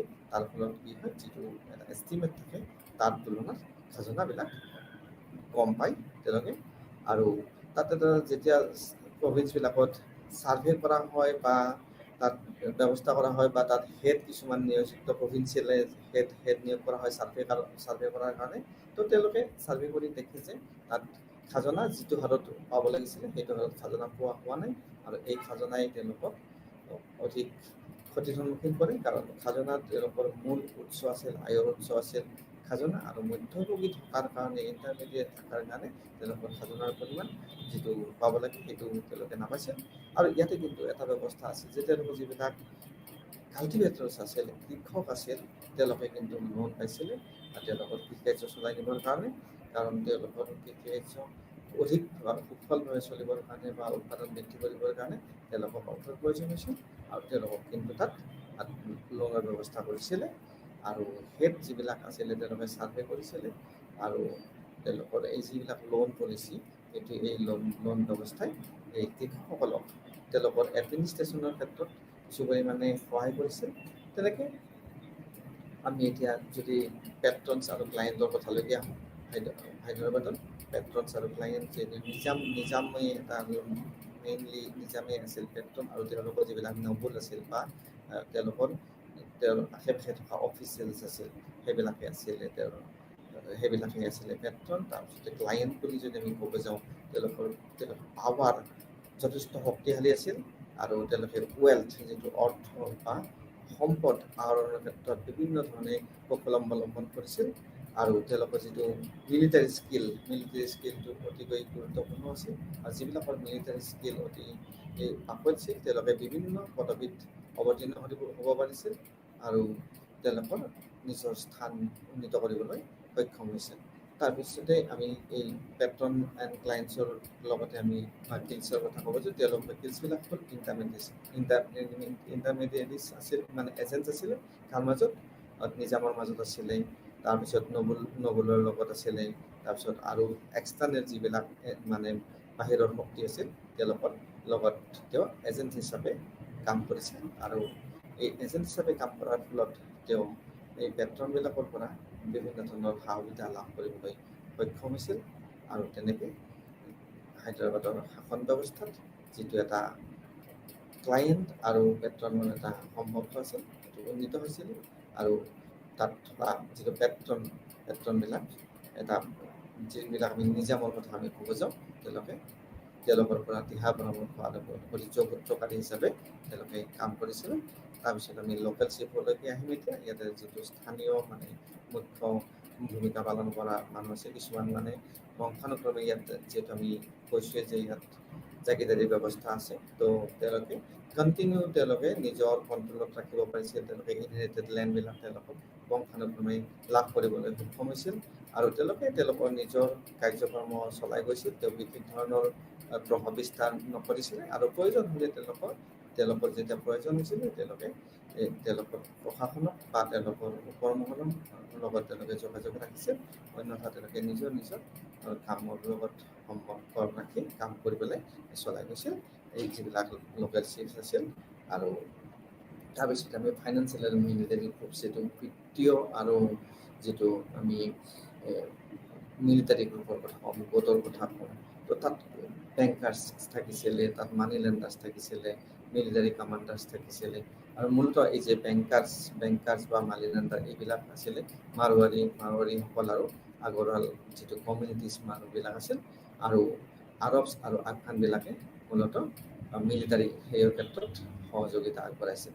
তো মাৰোৱাৰী যিটো ব্যৱসায় বাণিজ্যৰ ক্ষেত্ৰত, বেংকিং ক্ষেত্ৰত বা মানি লেণ্ডিঙৰ ক্ষেত্ৰত এইটো আগৰৱাল সম্প্ৰদায়ৰ যিটো মানুহ আছিল, আৰু মাৰোৱাৰী সম্প্ৰদায়ৰ যিবিলাক মানুহ আছিল, তেওঁলোকে এই গ্ৰুপে বিভিন্ন ধৰণে ফাইনেন্সিয়েল বেংকিং বা ফাইনেন্সিয়েল বা মানি টকা পইচা ধাৰিৰ ক্ষেত্ৰত বিভিন্ন ধৰণে তেওঁলোকে ভূমিকা পালন কৰিছিলে। আৰু এই মিলিটাৰীৰ ক্ষেত্ৰত আফগান আৰু আৰবসকলে এই যিটো গ্ৰুপ আছিল তেওঁলোকে এটা বিশেষ ভূমিকা পালন কৰিবলৈ সক্ষম হৈছিল। গতিকে আমি ক'ব গ'লে ফাইনেন্সিয়েল আৰু মিলিটাৰী গ্ৰুপৰ কথা ক'ব গ'লে তাত দুটা কথা ক'ব পাৰিম। এটা বেংকিং আৰু ফাইনেন্সিয়েল যিটো লেণ্ডিং আছিল বা মানি লেণ্ডাৰ্ছ আছিল, সেইটোত আমি দুটা মানে কমিউনিটিৰ কথা ক'ব পাৰোঁ। এটা কমিউনিটি হ'ল যে আমাৰ আগৰৱাল কমিউনিটি, আৰু এটা মাজুলী কমিউনিটি। আমি জানোঁ, আগৰ পৰাই জানোঁ যে তেওঁলোক এই ক্ষেত্ৰত বিত্তীয় ব্যৱস্থাৰ ক্ষেত্ৰত অতিকৈ আগবঢ়া আছিল, আৰু বিভিন্ন দেশ ভাৰতবৰ্ষৰ বিভিন্ন অঞ্চলত তেওঁলোকে শিপাইছিল, আৰু বিভিন্ন ধৰণে তেওঁলোকৰ মুনাফা অৰ্জন ক্ষেত্ৰত, ব্যৱসায় বাণিজ্য আগবঢ়াৰ ক্ষেত্ৰত তেওঁলোকে অকল বিত্তীয় ব্যৱস্থা নহয়, বিভিন্ন ধৰণৰ উদ্যোগ প্ৰতিষ্ঠা কৰাৰ ক্ষেত্ৰতো বিশেষ ভূমিকা পালন কৰিছিল। আৰু ইয়াৰ যোগেদি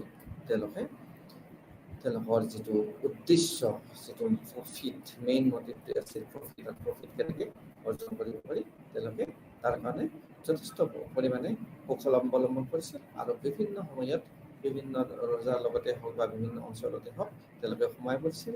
তেওঁলোকে ব্যৱসায় বাণিজ্যৰ যিটো শক্তিশালী স্থিতি তেওঁলোকে তাত প্ৰদৰ্শন কৰিছিল। তেওঁলোকে মুদ্ৰা ক্ষেত্ৰতে হওক বা বেংকিঙৰ ক্ষেত্ৰতে হওক বা টকা ধাৰ দিয়া যিটো আমাৰ মধ্যস্থতাকাৰী, কৃষি ক্ষেত্ৰত মধ্যস্থতাকাৰীৰ কথাই কওঁ, য'তে সুযোগ হৈছে ত'তে তেওঁলোকে অৱস্থান কৰিছিল। আৰু আমি আফগান আৰু আমি যিটো আৰৱৰ কথা কৈছোঁ, তেওঁলোকে এই ক্ষেত্ৰত মিলিটাৰী ক্ষেত্ৰত যথেষ্ট আগবঢ়া আছিল, আৰু যথেষ্ট ধৰণে এই ক্ষেত্ৰত হায়দৰাবাদৰ প্ৰশাসনৰ ক্ষেত্ৰত তেওঁলোকে সহায় সহযোগিতা আগবঢ়াইছিল। এতিয়া আমি আহিম এডমিনিষ্ট্ৰেটিভ ছিষ্টেমৰ কাৰণে। হায়দৰাবাদত কেনেধৰণে এডমিনিষ্ট্ৰেশ্যন চলিছিল, তাত দিৱানী ব্যৱস্থা আছিলে, বা তাত প্ৰফিটৰ কথাটো মূল কথাটো আছিল, প্ৰফিট মটিভৰ কথাটো আছিল। যদিও প্ৰফিটটো হ'ল আটাইতকৈ ডাঙৰ কথা, প্ৰফিট যিটো লাভ, যিটো মুনাফা, সেইটো ক্ষেত্ৰত তেওঁলোকে অধিক গুৰুত্ব আৰোপ কৰিছিল। আৰু দিৱানসকলে তেওঁলোকে চোৱা চিতা কৰিছিলে, তেওঁলোকৰ প্ৰশাসনিক ব্যৱস্থা চলিছিলে, তেওঁলোকৰ ওপৰত বিভিন্ন ধৰণৰ দায়িত্ব ন্যস্ত কৰা থাকিছিলে, আৰু তেওঁলোকৰ অনুপস্থিতিত আৰু বিভিন্ন ধৰণৰ ডাফতাৰ্ছ নামৰ এটা শ্ৰেণীৰ সৃষ্টি কৰিছিলে। আৰু তেওঁলোকেও তেওঁলোকৰ কাৰ্যকাম বিভিন্ন ধৰণে প্ৰশাসনিক ব্যৱস্থাত সহায় কৰিবৰ কাৰণে তেওঁলোকে ৰেকৰ্ডবিলাক ৰাখিছিলে, তেওঁলোকে তথ্যবিলাক সংগ্ৰহ কৰিছিলে, আৰু তাত বিভিন্ন ধৰণে লিপিবদ্ধ কৰিছিল, আৰু তাৰ তথ্যবিলাক যুগুত কৰি পেলাই তাৰ প্ৰতিবেদন প্ৰস্তুত কৰিছিল, যাতে সেইবিলাক উচিত ধৰণে তাৰ ব্যৱস্থা হয়, উচিত ধৰণে তাৰ ৰেকৰ্ডবিলাক, তথ্যবিলাক সংগ্ৰহ হয়, তাৰ কাৰণে ব্যৱস্থা কৰা হৈছিলে। আৰু এনেদৰে তেওঁলোকে প্ৰশাসনিক ব্যৱস্থাটো আগবঢ়াই নিছিল। আৰু অন্য ধৰণে আৰু এটা তালুকদাৰ নামৰ আৰু এটা শ্ৰেণী আছিল, তেওঁলোকক বিভিন্ন কাম কাজৰ দায়িত্ব দিয়া হৈছিল, আৰু প্ৰশাসনিক ব্যৱস্থা এনেকৈ চলি গৈছিল। আৰু এই ডাফতাৰ্ছৰ যিটো এটা ৰেকৰ্ড কিপাৰ আচলতে তেওঁলোকে ৰেকৰ্ডবিলাক, তথ্যবিলাক সুন্দৰভাৱে লিপিবদ্ধ কৰিছিল, আৰু ৰেকৰ্ড ৰাখিছিল। আৰু সময়ত যিহেতু ব্যৱসায় বাণিজ্যৰ কথা আছে, বা মানি লেণ্ডিঙৰ কথা আছে, বা অন্যান্য কথা আছে, লোনৰ কথা আছে, তো সেইবিলাকত যদি তাৰ উপযুক্ত তথ্য ৰখা নহয় বা লিপিবদ্ধ কৰা নহয়, সময়ত গৈ পেলাই অসুবিধাৰ সন্মুখীন হ'ব। গতিকে প্ৰশাসনিক ব্যৱস্থা সুচাৰুৰূপে চলিবৰ কাৰণে এই ধৰণৰ ব্যৱস্থা আৰু প্ৰৱৰ্তন কৰা হৈছিল। আৰু এনেকৈ তেওঁলোকে এডমিনিষ্ট্ৰেশ্যন, তেওঁলোকৰ প্ৰশাসন ব্যৱস্থা চলাই গৈ আছিল। তাৰপিছতে আমি আহিম আন এটা ব্যৱস্থালৈ, যিটো আমি ক'ম যে সেইটো হ'ল শিখিজিম, যিটো শিখবাদৰ ক্ষেত্ৰত তাত ৰিলিজিয়াছ টু পলিটিকেল, ধৰ্মৰ পৰা কেনেকৈ এটা ৰাজনীতিলৈকে পৰ্যবেক্ষিত হ'ল, ধৰ্মৰ পৰা কেনেকৈ ৰাজনীতিক এটা তেওঁলোকৰ পৰিচয় হ'ল, সেইটো কথা আমি ইয়াত এতিয়া আমি আলোচনা কৰিম। আৰু এইটো আমাৰ তৃতীয় শেষৰ পাঠত আছে। আৰু পঞ্জাৱত যিটো 1500 পৰা 1600 চেঞ্চুৰীত তেওঁলোকে এটা মুভমেণ্ট এটা পুনৰুত্থান কৰিছিল ভাৰতৰ মানে ধৰ্মীয় বিলিফৰ ওপৰত, কিন্তু সেইটোৱে পৰ্যায়ক্ৰমত গৈ পেলাই এটা সাংঘাতিক শক্তিত উপনীত হ'ল। আৰু গুৰু নানকে যিটো শিখ ধৰ্মৰ প্ৰৱৰ্তন কৰিছিল, আৰু সেই প্ৰৱৰ্তনৰ ব্যৱস্থাৰে তাত এটা কালক্ৰমত এটা ৰাজনৈতিক ব্যৱস্থালৈ পৰ্যবেক্ষিত হ'ল। তাত ৰাজনৈতিকভাৱে তেওঁলোকে শাসন কৰিবলৈ ল'লে, আৰু এই ৰাজনৈতিক শাসনৰ মূল হেতাই আছিল তাত এটা সময়ত বিভিন্ন ধৰণে ৰঞ্জিত সিঙৰ নাম আমি ক'ব লাগিব, যদিও তাত শাসনভাৰ কৰিবলৈ সক্ষম হৈছিল। আৰু তেওঁৰ সাম্ৰাজ্য বিস্তাৰ কৰিবলৈ জম্মু কাশ্মীৰৰ পৰা আৰম্ভ কৰি পেশ্বৰৰ পৰা আৰম্ভ কৰি আফগানিস্তানলৈকে তেওঁ সম্প্ৰসাৰণ কৰিবলৈ সক্ষম হৈছিল, আৰু বিভিন্ন ধৰণে তেওঁ দমন কৰিবলৈ সক্ষম হৈছিল। আৰু গুৰু নানকে যিটো তেওঁ মানে তেওঁৰ এই লং ব্যৱস্থাত 9জন গুৰু তেওঁক অতিক্ৰম কৰিবলৈ সক্ষম হৈছিলে আৰু তেওঁৰ যিটো এটা ব্যৱস্থা আছিল তাত এটা নিৰপেক্ষ ভূমিকা পালন কৰিছিল আৰু ক্ৰমান্বয়ে গৈ কালক্ৰমত চাই পেলাই তেওঁলোকে এটা ৰাজনৈতিক ব্যৱস্থালৈকে পৰ্যবেক্ষিত হ'ল আৰু এটা সময়ত গোবিন্দ সিঙৰ যিটো মৃত্যু হ'ল, গুৰু গোবিন্দ সিঙৰ মৃত্যু হোৱাৰ পিছত বন্দ বাহাদুৰক তাৰ দায়িত্ব অৰ্পণ কৰা হ'ল, দায়িত্ব অৰ্পণ ডিচিপ্লিন হিচাপে তেওঁক দায়িত্ব অৰ্পণ কৰা হ'ল আৰু তেওঁ মোগলৰ লগত এটা শক্তিশালী স্থিতিত উপনীত হ'বলৈ সক্ষম হৈছিল আৰু মোগল শাসনৰ বিৰুদ্ধে তেওঁ যুদ্ধ দিবলৈ সক্ষম হৈছিল। কিন্তু তেওঁক 8 বছৰ শাসন কৰাৰ পিছত তেওঁক কি কৰা হ'ল, তেওঁক হত্যা কৰা হ'ল আৰু হত্যা কৰাৰ পিছত এতিয়া আৰু ক্ৰমান্বয়ে তাৰ শাসনভাৰ চলাবলৈ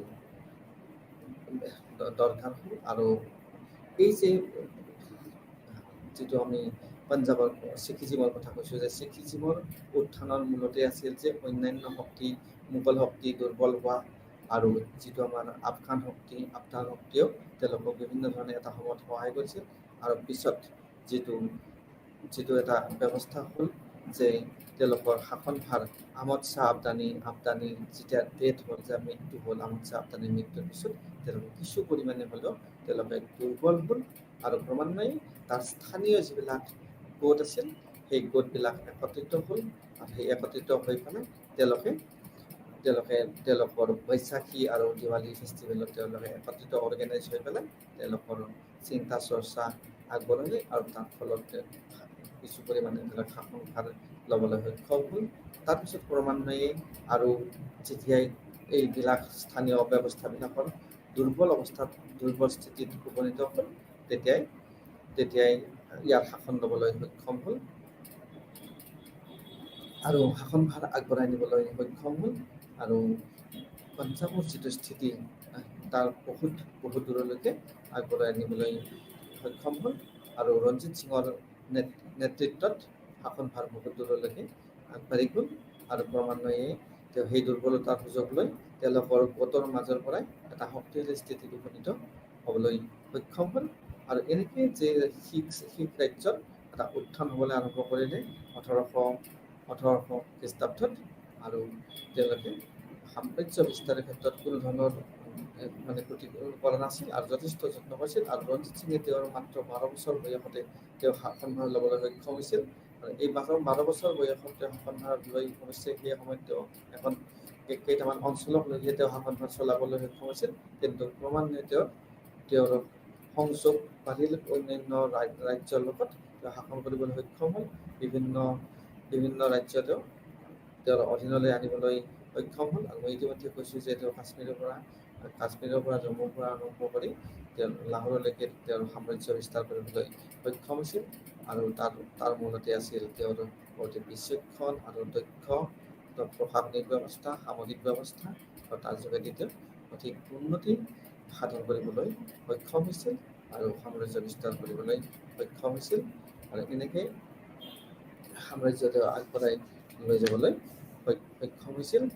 তো তেওঁৰ সাম্ৰাজ্য আমি যদি চাব যাওঁ সুতলেজৰ পৰা সিন্ধু উপত্যকালৈকে তেওঁ আগবঢ়াই নিবলৈ সক্ষম হৈছিল আৰু ইয়াতে তেওঁ বিভিন্ন ধৰণৰ কাৰ্যপন্থা তেওঁলোকৰ নেচাৰ তেওঁলোকৰ যিটো চৰিত্ৰ তেওঁলোকে বিভিন্ন ধৰণে আগবঢ়াই নিবলৈ সক্ষম হৈছিল। তেওঁলোকৰ গভৰ্ণমেণ্ট ব্যৱস্থা বা তেওঁলোকৰ প্ৰশাসনীয় ব্যৱস্থা বা শিখ গুৰুৱে যিখিনি তাত ব্যৱস্থা কৰিছিল, কাৰণ শিখ গুৰুৱে যিখিনি চিন্তা চৰ্চা কৰিছিল, যিখিনি কৰিছিল সেইখিনি এথিকেল আছিল, সেইখিনি মৰেল আছিল, সেইখিনি নৈতিক আছিল আৰু এটা ৰিভলিউশ্যন আছিল আৰু তাৰ জৰিয়তে সমাজ সংস্কাৰ বা অন্ধবিশ্বাসৰ পৰা মুক্ত পাবৰ কাৰণে বিভিন্ন ধৰণে যত্ন কৰা হৈছিল আৰু কালক্ৰমত সেইটো এটা ৰাজনৈতিক ব্যৱস্থালৈ পৰ্যবেক্ষিত হ'ল আৰু ৰঞ্জিত সিঙৰ নেতৃত্বত তেওঁৰ এই যিটো শাসন ব্যৱস্থা সেইটো বহুত দূৰলৈকে আগবাঢ়ি যাবলৈ সক্ষম হ'ল আৰু এই ধৰ্মীয় ব্যৱস্থাটো যদিও গঢ়ি থাকে কিন্তু এটা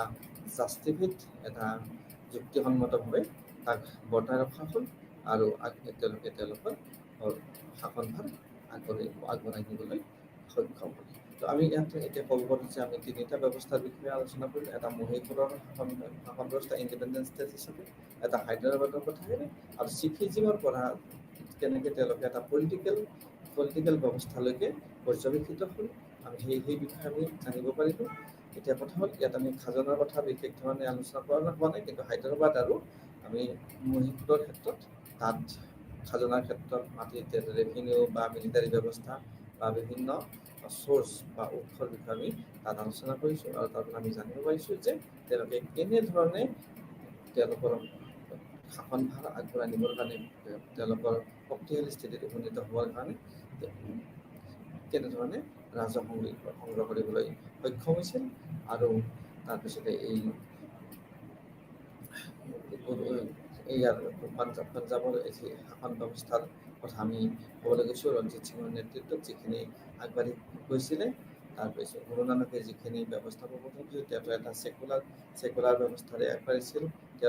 তেওঁৰ যিখিনি চিন্তা চৰ্চা এটা শৈক্ষিক আৰু এটা ধৰ্মীয় ব্যৱস্থা যদিও আছিল, তাত কালক্ৰমত ই গৈ পেলাই এটা ৰাজনৈতিক শক্তিলৈ পৰ্যবেক্ষিত হ'ল, আৰু সময়ত তেওঁলোকে তেওঁলোকৰ মানুহৰ শাসনভাৰ আগবঢ়াই নিবলৈ সক্ষম হ'ল। কাৰণ ৰঞ্জিত সিঙৰ যিটো দল আছিল, যিটো গ্ৰুপ আছিল, সেইটো অতি শক্তিশালী হৈছিল, আৰু এইফালে মোগল আৰু আফগানসকলৰ যিটো পতন হোৱাৰ লগে লগে এই গ্ৰুপবিলাকৰ যিবিলাক গ্ৰুপ আছিল, সেইবিলাক গ্ৰুপৰ বেছি গুৰুত্ব নোহোৱা হ'ল, কাৰণ তেওঁলোকেই প্ৰধান শত্ৰু আছিল, আৰু তেওঁলোকক দমন কৰিবৰ কাৰণে স্থানীয়ভাৱে যিবিলাক চিফছ আছিল বা তেওঁলোকৰ দল আছিল, সেইবিলাকক গুৰুত্ব প্ৰদান কৰিবলগীয়া হৈছিলে। কিন্তু যেতিয়া আচল শক্তিৰে মোগল শক্তি অথবা আফগান শক্তিৰ পতন হ'ল বা অধিক দুৰ্বল হ'বলৈ ধৰিলে, তেতিয়া এই গ্ৰুপবিলাকৰ মাজৰ পৰাই যিটো ৰঞ্জিত সিঙৰ গ্ৰুপ আছিলে, সেইটো অধিক শক্তিশালী স্থিতিত অৱতীৰ্ণ হ'ল, আৰু তেওঁ শাসনভাৰ নিজৰ হাতলৈ নিবলৈ সক্ষম হ'ল। আৰু কালক্ৰমত যিবিলাক দল আছিল বা তেওঁলোকৰ গ্ৰুপ আছিল, যিবিলাকে এটা সময়ত তেওঁলোকৰ যিটো ইকুৱেলিটি, মানে এককভাৱে বা সমান গুৰুত্বপূৰ্ণ ভূমিকা পালন কৰিছিল তেওঁলোকৰ সিদ্ধান্তৰ ক্ষেত্ৰত বা তেওঁলোকৰ নীতি আদৰ্শৰ ক্ষেত্ৰত বা তেওঁলোকৰ শাসনভাৰৰ ক্ষেত্ৰত, সেইবিলাক এটা সময়ত গুৰুত্বহীন হৈ পৰিল, কাৰণ তেওঁলোক লাহে লাহে দুৰ্বল হৈ আহিল, আৰু তেওঁলোকৰ মাজতে যিটো ইণ্টাৰনেল কনফ্লিক্ট, তেওঁলোকৰ নিজৰ মাজতে কিছুমান ক্ষমতাৰ কাৰণে তেওঁলোকৰ মাজতে বিবাদ আৰম্ভ হ'ল, তেওঁলোকৰ সিদ্ধান্তৰ অমিল হ'ল, আৰু তাৰ ফলত তেওঁলোকৰ যিটো ইকুৱেলিটি ফ্ৰেটাৰ্নিটি বা ভাতৃত্ববাদৰ ভাৱ আছিল বা একেলগে কাম কৰা যিটো এটা মানসিকতা আছে, সেইটো কালক্ৰমত বা ক্ৰমান্বয়ে অধিক দুৰ্বল হ'বলৈ ধৰিলে, আৰু ফলত তেওঁলোকৰ ইকুৱেলিটি বা ইউনিটি যিটো কথা কৈছোঁ, আমি একতাৰ কথা কৈছোঁ, সেইটো দুৰ্বল হ'বলৈ ধৰিলে। আৰু তাত সুযোগ সন্ধানী, অৰ্থাৎ ৰঞ্জিত সিঙে মাত্ৰ 12 বছৰ বয়সত, যিটো আমি এটা অকল্পনীয় যেন লাগে আমাৰ, যে 12 বছৰ বয়সতো যদি কোনোবাই শাসনভাৰ কৰিব পাৰে আৰু অতি নিষ্ঠাৰে আৰু দায়িত্ব সম্পন্ন কৰিব পাৰে, সেইটো এটা চিন্তনীয় কথা। যিয়ে হওক, তেওঁৰ সেইখিনি দক্ষতা আছিল, বা তেওঁৰ যিটো সেনাপতি হওক বা অন্যান্য তেওঁৰ সহযোগী আছিল, ৰজাৰ সহযোগী আছিল, তেওঁক বিভিন্ন ধৰণে আগবঢ়াই নিয়াত সহায় কৰিছিল, আৰু কালক্ৰমত তেওঁ শাসনভাৰ চলাই নি পেলাই তেওঁ বহুত দূৰ আগলৈকে যাব পাৰিছিল। আৰু আমি ইতিমধ্যে কৈছোঁ, আহমদ শ্বাহ আফগানীৰ যেতিয়া মৃত্যু হৈছিল, তাৰপিছতে তেওঁৰ বাট কিছু পৰিমাণে হ'লেও প্ৰশস্ত হৈছিল, কাৰণ এটা শক্তিৰ পতন হৈছিল, আৰু সেইটোৱে তেওঁৰ সাম্ৰাজ্য বিস্তাৰৰ ক্ষেত্ৰতে হওক বা তেওঁলোক গুৰুত্ব প্ৰদান কৰাৰ ক্ষেত্ৰত তেওঁ যথেষ্ট আগবাঢ়ি গৈছিল। কাৰণ যিহেতু প্ৰতিদ্বন্দ্বীৰ অভাৱ হ'ব, তেতিয়া যিবিলাক স্থানীয় শক্তি থাকে, স্থানীয় শক্তিসকলৰো গুৰুত্ব কমি যায়, কাৰণ তেওঁলোকক হাতত লৈ পেলাই বেলেগ শক্তিৰ লগত যুদ্ধ কৰাৰ কাৰণে তেওঁলোকৰ প্ৰয়োজন হয়। যেতিয়া বাহিৰা শক্তি নাথাকিব, স্থানীয় শক্তিটো দুৰ্বল, তাৰ মাজত ক্ষমতাৰ কাৰণে তেওঁলোকৰ খোৱা কামৰা লাগে, আৰু তাৰ ফলত তেওঁলোকে অধিক দুৰ্বল হৈ পৰে। আৰু তাৰে মাজতে এটা গ্ৰুপ, যিটো আমি ক'ব খুজিছোঁ, যিটো ৰঞ্জিত সিঙৰ গ্ৰুপ, সেই গ্ৰুপটোৱে তেওঁ যথেষ্ট শক্তিশালী স্থিতিত অৱতীৰ্ণ হ'ল। আৰু খালি মাত্ৰ এটা কথাই আছিল যে ৰঞ্জিত সিঙৰ প্ৰধান প্ৰতিদ্বন্দ্বী হিচাপে আছিলে, ৰঞ্জিত সিঙৰ এটা ডাঙৰ প্ৰতিদ্বন্দ্বী আছিল দিৱান লাজপত ৰায়, আৰু দিৱান লাজপত ৰায় আৰু তেওঁৰ মাতৃ কিন্তু তেওঁলোকক পৰাভূত কৰিবলৈ সক্ষম হৈছিল। আৰু তাৰপিছত এই ক্ষেত্ৰত কিন্তু ৰঞ্জিত সিঙৰ মাদাৰ ইন লয় তেওঁক বিশেষভাৱে তেওঁৰ যুদ্ধত সফল হোৱাৰ কাৰণে তেওঁক বিশেষভাৱে সহায় কৰিছিল আৰু তাৰ ফলত তেওঁৰ সাম্ৰাজ্য বহু দূৰলৈকে আগবঢ়াই নিবলৈ সক্ষম হৈছিল আৰু ইয়ে কালক্ৰমত এটা শক্তিশালী স্থিতিত উপনীত কৰি এটা ধৰ্মীয় ব্যৱস্থাৰ পৰা এটা ৰাজনৈতিক ব্যৱস্থালৈ পৰ্যবেক্ষিত কৰিবলৈ সক্ষম হৈছিল। আৰু এনেকৈ আমি এই তিনিটা ব্যৱস্থা, যিটো এটা মহীশূৰৰ শাসন ব্যৱস্থা, হায়দৰাবাদৰ শাসন ব্যৱস্থা আৰু পঞ্জাৱৰ শাসন ব্যৱস্থা, য'ত আমি ধৰ্মীয় ব্যৱস্থাৰ পৰা গৈ পেলাই শাসন ব্যৱস্থালৈ গ'লোঁ। প্ৰথম দুটা যি ব্যৱস্থা যি দুটা আছে তাত কিন্তু আমি দুটা বিভেদ দেখিবলৈ পাইছিলোঁ, কাৰণ পিছত হায়দৰাবাদৰ ক্ষেত্ৰত মোগলৰ বিশেষ প্ৰভাৱ আছিল আৰম্ভণিতে, আৰু সেইমতে তাত নিজামৰ কথা মতে তাত শাসনভাৰ চলাইছিল আৰু দায়িত্ব পালন কৰিবলগীয়া হৈছিল। আৰু ডেক্কানৰ তাত নিজামক দায়িত্ব দিয়া হৈছিল। আৰু হায়দৰাবাদৰ ক্ষেত্ৰত তেনেকৈ তাত ব্যৱসায় বাণিজ্যৰ ক্ষেত্ৰতো মাৰ্চেণ্টবিলাক বিশেষ ভূমিকা পালন কৰিছিল।